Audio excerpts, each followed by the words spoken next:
Every week we get a letter from or information from a lawyer that we work with and talks about different aspects of the real estate world. And one of the things that's being talked about this week is capital gains in Americans. And it'll go into a little bit about capital gains for us and our primary residence and what does that mean? Are there capital gains on a primary residence?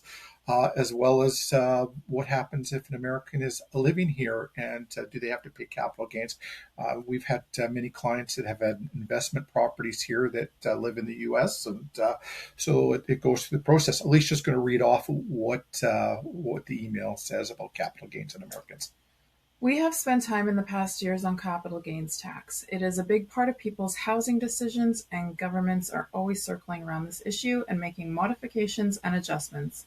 One thing that has remained sacrosanct for now has always been the exemption from capital gains tax on the sale of one's principal residence. This law protects people who sell their homes and want to use the money to retire, buy a new home, or whatever, in that they will get all the equity from the sale of their home and not have to pay tax on the gain.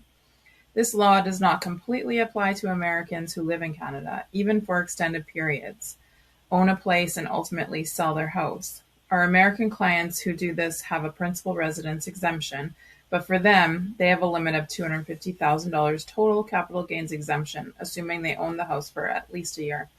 After this $250,000 gain, the proceeds of sale are taxed at the rate of 24%.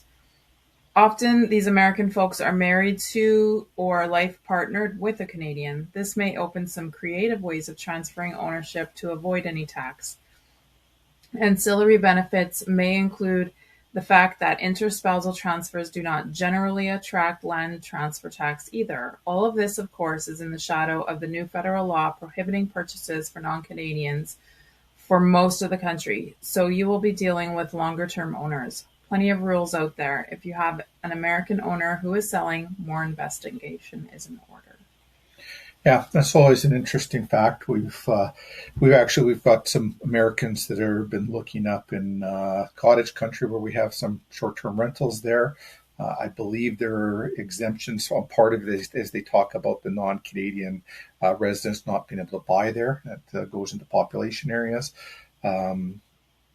Nice part to know is that the Canadians, they don't pay capital gains on their primary residence, which is good for now. We hope that never changes, but it's been, like you said, it's been circled around many times, and I wouldn't be surprised if we see a change like that in the future, unfortunately.